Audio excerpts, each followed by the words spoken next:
vou-me embora, tindolele, debaixo d'água ninguém me vê. Eu sou baiana, libriana, corintiana. Tive que dormir na rodoviária para esperar amanhecer e sair para fazer vestibular, porque eu não conhecia ninguém. Eu fui a primeira mulher negra dentro dessa família, né? A gente era abordada assim, de surpresa. A gente às vezes escutava assim, ó, deixa passar, que são as meninas da capoeira, né? A gente não andava nem com berimbau na mão, sair de casa para ir para capoeira. Tinha que ter um berimbau lá e tinha que ter um berimbau em casa para estudar, para não ter que andar na rua com berimbau. O nosso ponto de partida, primeiro, foi a constatação de que o Estado usou tanto a capoeira, e ainda assim a gente seguia fazendo vaquinha para comprar remédio ou enterrar os velhos mestres.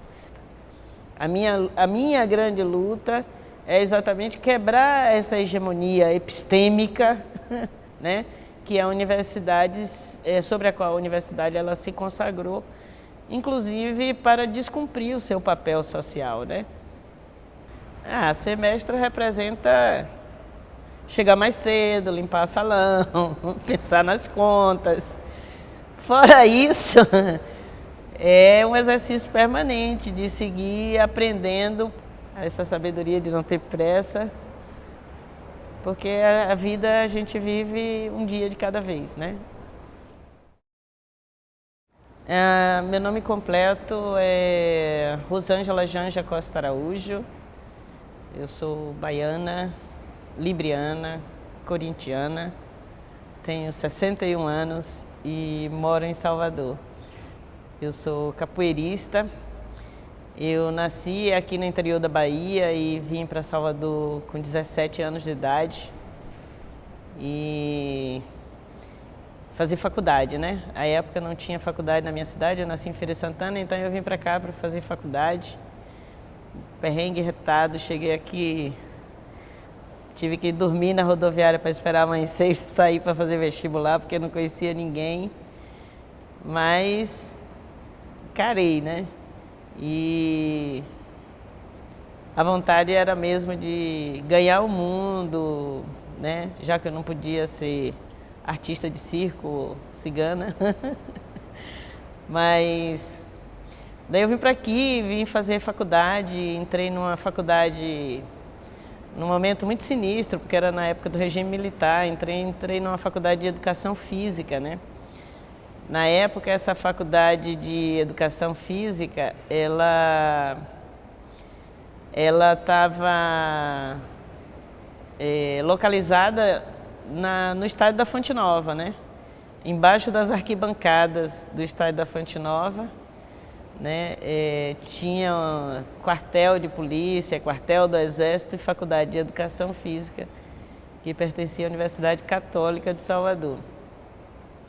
E foi nessa época que eu também comecei meu ativismo político, né? Assim, dentro do movimento estudantil, inicialmente. Colei na galera da época que fazia parte, né, dos vários grupos políticos, sobretudo pela reconstrução da União Nacional dos Estudantes. Participei daquele momento, daquele congresso.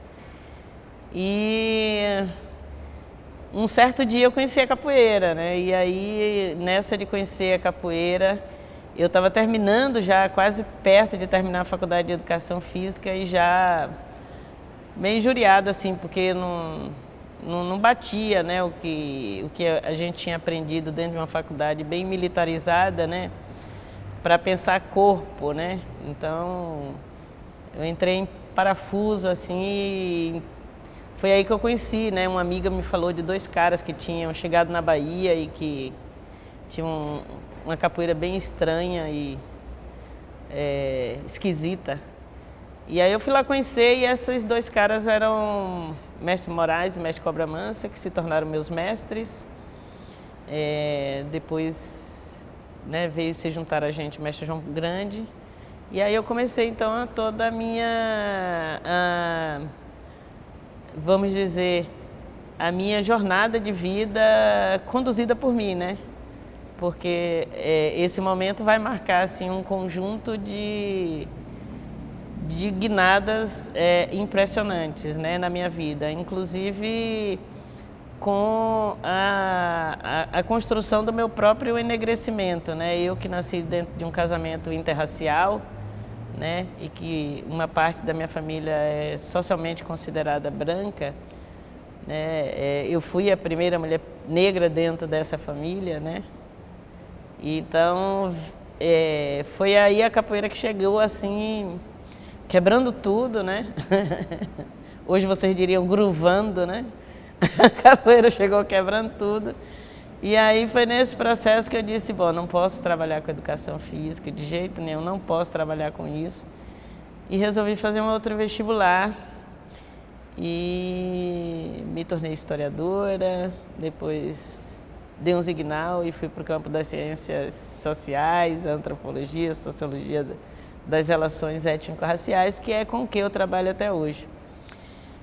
Mas esse é meu trabalho, né? Porque quem me conduz no mundo, né, sendo o meu timão, é a capoeira. Então eu sou uma capoeirista que está na universidade, eu sou uma capoeirista que está no mundo.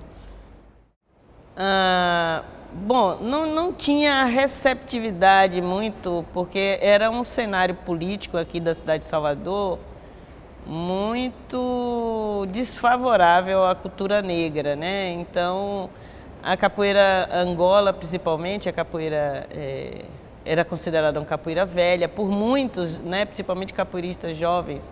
Se dizia naquela época que a capoeira Angola já nem existia mais, o que existiam era apenas alguns velhos mestres vivos. Mas isso tudo, na realidade, traduzia a falta de opções de espaço, né, para os capoeiristas, esses velhos capoeiristas e seus alunos, discípulos, né, poderem praticar, né? Então, isso tudo foi acontecendo dentro do Forte Santo Antônio, que virou uma espécie de um quilombo, né, de capoeirista. Quando nós chegamos lá, ainda era o Centro de Cultura Popular. Então era um lugar com várias, já tinha sido um presídio, né? Então cada sala daquela, cada cela daquela era uma oficina e as pessoas foram ocupando espaço. Então quando nós entramos ali para começar a capoeira, eu não tenho uma lembrança de ter encontrado outras mulheres, né? Eu não tenho. Então nós chegamos, né? Quando eu digo nós, aí eu me refiro a uma parceira de caminhada, uma malunga, né, que é a mestra Paulinha. A gente entrou juntas e segue juntas até hoje, trabalhando no mesmo grupo.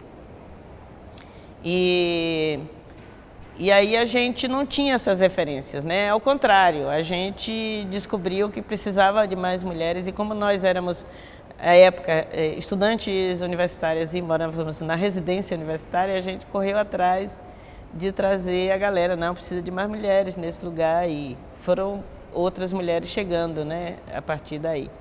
Mas não era fácil, primeiro porque não era fácil chegar no Forte Santo Antônio, né? Tinha que atravessar o Pelô, na realidade na época se chamava Maciel, né? Tinha que atravessar o Maciel Pelourinho, que era uma área bastante degradada, pelo abandono do poder público, né? Então aqueles casarões eram verdadeiros cortiços, habitado por, às vezes, mais de uma dezena de famílias, cada uma daquelas casas, né? Que a gente passava e tinha aquelas latas de amendoim cozido assim na frente, quase toda a casa tinha 3 pedras com uma fogueira embaixo cozinhando amendoim, né? Que depois aquelas jovens de lá sairiam, se deslocariam para aqui, para o Rio Vermelho, para vender amendoim, né? Que era a grande fonte de subsistência deles. Mas às vezes a gente tinha problema de atravessar o Pelourinho, né?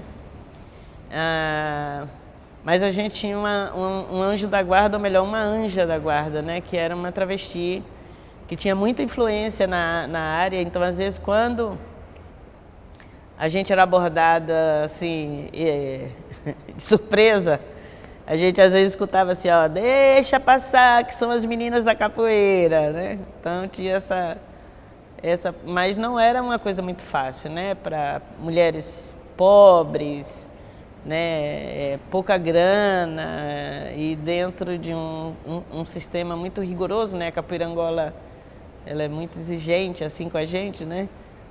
Fácil não foi, mas foi bem importante, né? E desde sempre, desde o início, a gente descobriu que ali era de fato um território no qual a gente poderia reescrever a nossa própria história, né? Eu fico impressionado, por exemplo, naquela época era impossível você encontrar pessoas na rua, por exemplo, que andassem com roupa de capoeira. Né? Naquela época era praticamente impossível você ver alguém com uma tatuagem de que fizesse alguma alusão à capoeira. Então, a gente não andava nem com berimbau na mão, sair de casa para ir para capoeira. Tinha que ter um berimbau lá e tinha que ter um berimbau em casa para estudar, para não ter que andar na rua com berimbau. Não apenas porque a capoeira ainda amargava, né, muito preconceito, então os estigmas colocados sobre as pessoas capoeiristas eram muito ruins, e as mulheres, quando passaram a entrar, obviamente elas também amargaram a dose de preconceito advinda do sexismo, né, do machismo, que dizia que eram mulheres que estavam lá expostas ou em busca de homens, que entravam no espaço considerado espaço naturalmente masculino, né, como se a gente fosse forasteiras, né, dentro daquele espaço. E, obviamente, sobre nós tinha uma baixa expectativa de nosso próprio desenvolvimento, né, do nosso crescimento. Então, mas aí a gente foi, primeiro, né, fazendo o que tinha que fazer, que era aprender as coisas da capoeira, jogar, tocar, cantar, etc., né, estudar a capoeira,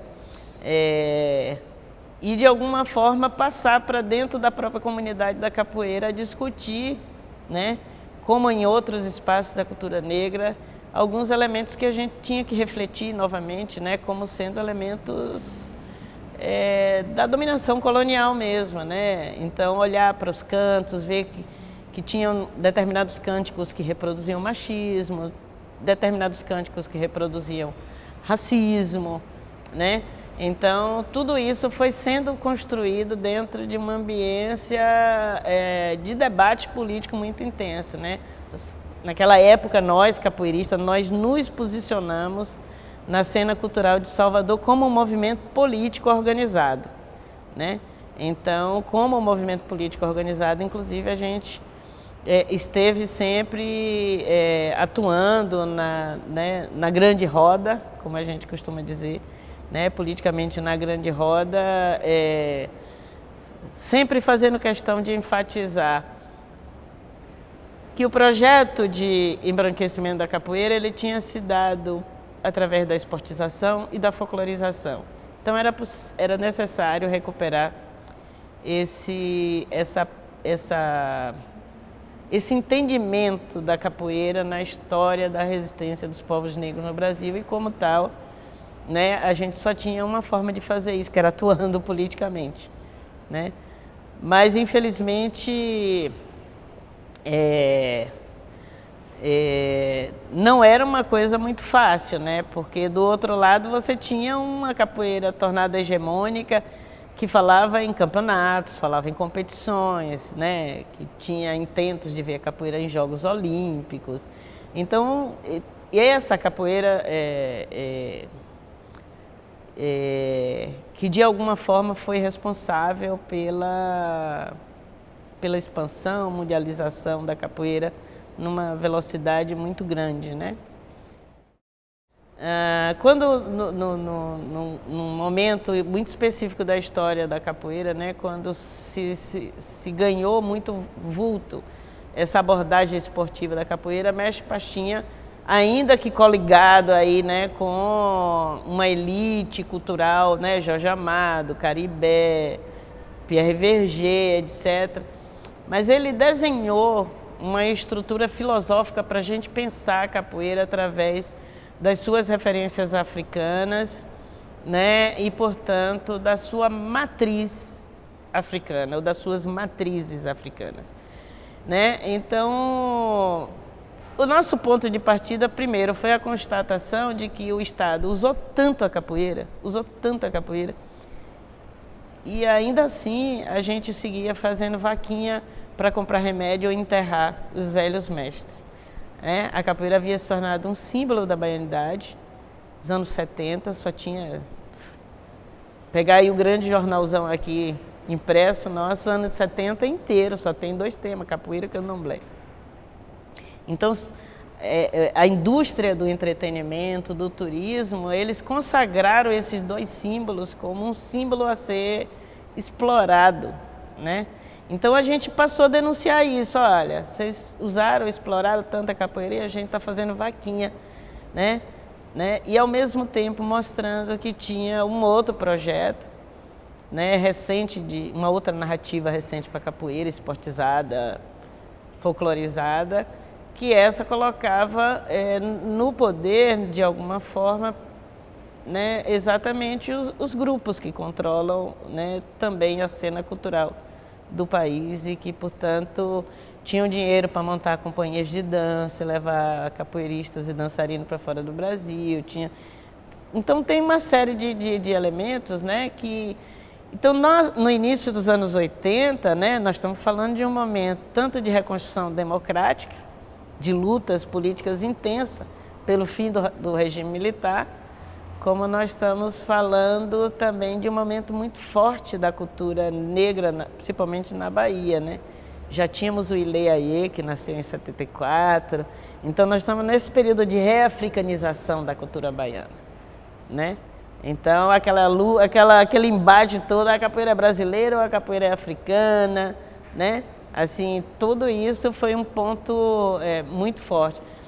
E o que nós fizemos como estratégia, né? Você diz assim, não, esse é um grupo intelectual.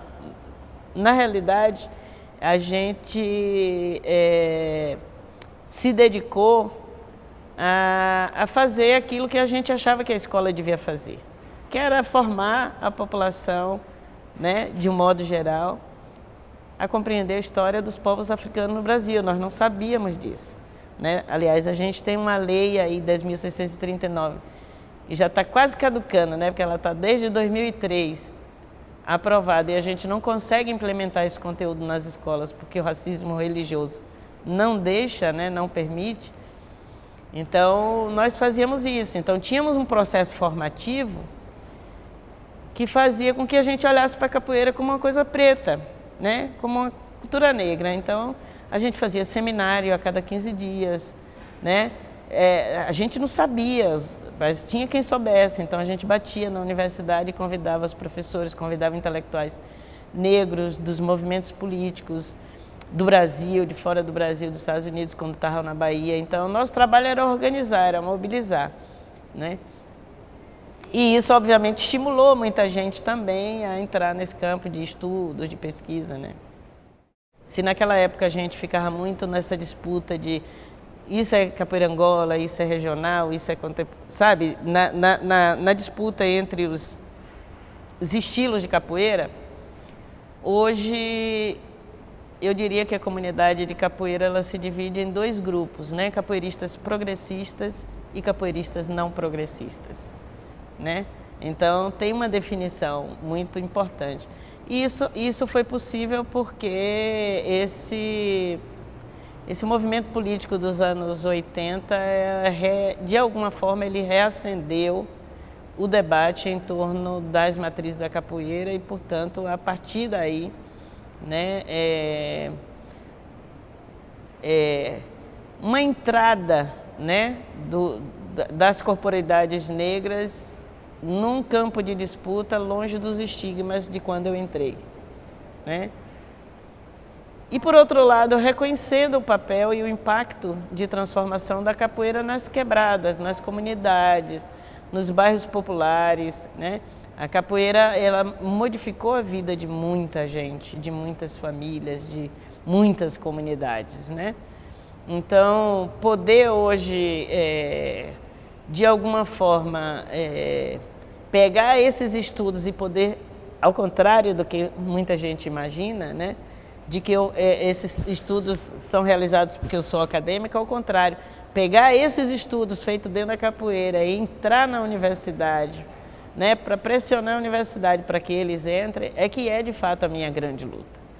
A minha grande luta é exatamente quebrar essa hegemonia epistêmica, né, que a universidade, sobre a qual a universidade ela se consagrou, inclusive para descumprir o seu papel social, né? Então é preciso que a gente leve outros saberes. E eu acho que a gente tem hoje vivenciado algumas respostas a isso, né? Com a entrada de mais gente negra, né? Com mais pessoas negras, etc. Eu sou capoeirista, bagaça, né? Eu acho que se antes de eu entrar na capoeira eu pensava a minha formação acadêmica para me pensar no mercado de trabalho e trazer para mim benefícios de uma formação acadêmica, a capoeira inverteu essa chave, ela alterou essa chave, né? Então ela me deu, porque eu atuei antes dentro da capoeira como pesquisadora, né, junto com o capoeirista, num campo de produção de conhecimento sobre a capoeira, junto com os capoeiristas. Então foram os capoeiristas que me formaram. Eu fui formada pela capoeira, né, para entrar, acessar os conhecimentos da universidade, olhar para esses conhecimentos como capoeirista, né, interpretá-los como capoeirista.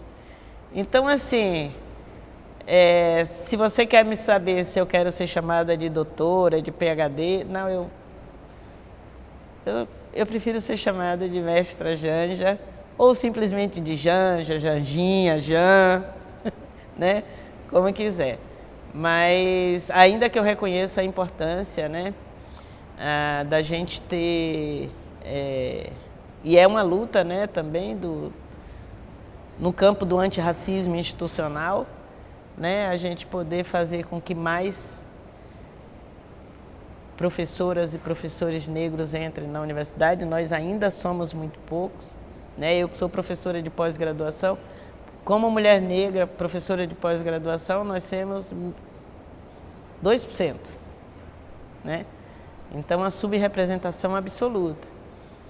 Mas isso é, na realidade, simplesmente um desdobramento de campos de luta, né? Então, a universidade, para mim, é um espaço de desdobramento dos meus campos de lutas que foram, de alguma forma,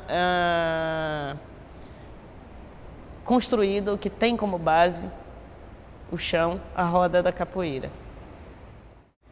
Ser mestra representa chegar mais cedo, limpar salão, pensar nas contas.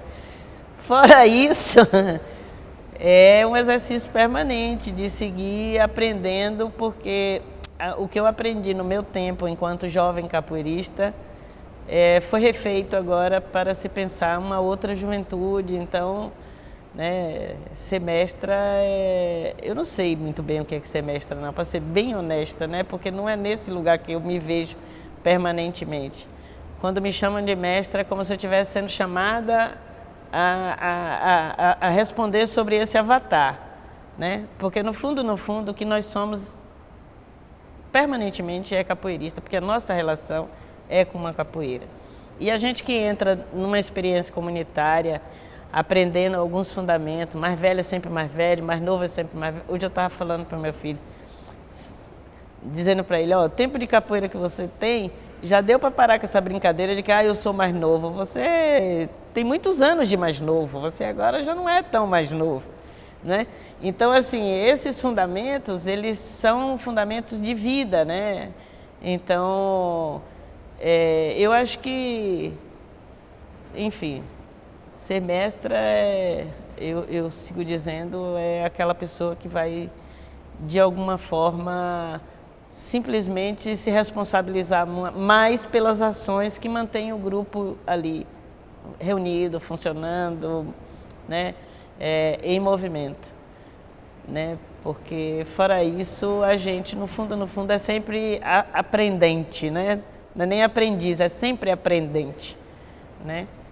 E eu acho que o que a juventude hoje precisa aprender e que de alguma forma esse é um modelo de aprendizado muito difícil para a juventude hoje, porque o tempo de aprender e descartar é muito rápido, é muito intenso, você fica sempre em leituras muito superficiais, é exatamente dizer que quando a gente entra num espaço como esse, a grande primeira descoberta que a gente faz, né, é que a gente achou um lugar em que a gente pode chamar de nosso, né? Aí vem aqueles primeiros anos, assim, por exemplo, na nossa tradição a gente usa roupa amarela e preta, né? Porque é nosso referente ancestral, ele usava essas cores. Então, todo mundo, quando entra, aqueles 5 anos primeiros, 6, 7 anos, nossa, tudo, é escova de dente amarelo e preto, é tênis amarelo e preto, é calcinha amarelo e preto, cueca amarela, tudo a gente quer. Porque é a alma da gente chamando a gente para construir aqueles referenciais de pertença. Tem pouco lugar no mundo ao qual a gente pertence, né? Então, quando a gente descobre um lugar ao qual a gente pode pertencer, a forma da gente estar no mundo é completamente alterada. E aí, o exercício é exatamente descobrir a sabedoria de não ter pressa, né? É só isso. Essa sabedoria de não ter pressa, porque a vida a gente vive um dia de cada vez, né? Eu sou encantada com esse projeto, né? Da Casa de Cultura Vila Guilherme. O casarão, um casarão lindo, uma delícia. Queria mandar um salve aqui para o Juninho, que é o articulador cultural e dizer que é uma alegria imensa essa parceria. Estamos juntos, que São Paulo é solo preto, indígena, né? E são muitas as marcas do bandeirantismo que a gente ainda tem pela frente aí para derrubar, né? E a gente vai fazer isso com muita arte, porque a gente sabe fazer isso. Quem faz arte desde a resistência faz muito mais em condição de igualdade, né? Então, é isso aí. Tamo junto.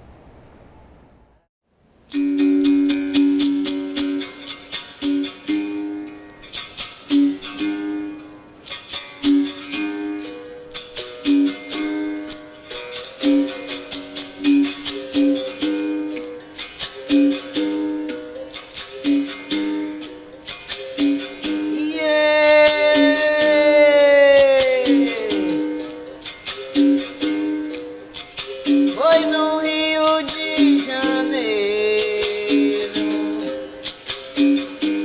e foi no Rio de Janeiro, no dia de quarta-feira, mataram mais uma preta, mataram uma companheira. Sua história, meu colega, sempre foi de muito risco pra quem luta todo dia contra o machismo e o racismo. Mas é na luta que aprendemos, é na luta que aprendemos. Vai a flor ficar semente, enquanto a gente estiver juntas. Mariela está presente, camarade, água de beber. Água de beber, camarada. E goma de goma. Goma de goma, camarada. E viva a capoeira. Viva a capoeira, camarada. É preta, é preta, é preto calunga. Tirimbau é preto calunga. É preta, é preta, é preto calunga. Eu também sou preta calunga. É preta, é preta, é preto calunga. E a tabaque é preto calunga. É preta, é preta, é preto calunga. Oi, eu também sou preta calunga. É preta, é preta, é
Na realidade, a Calunga é o grande oceano, né? É o grande mar, né?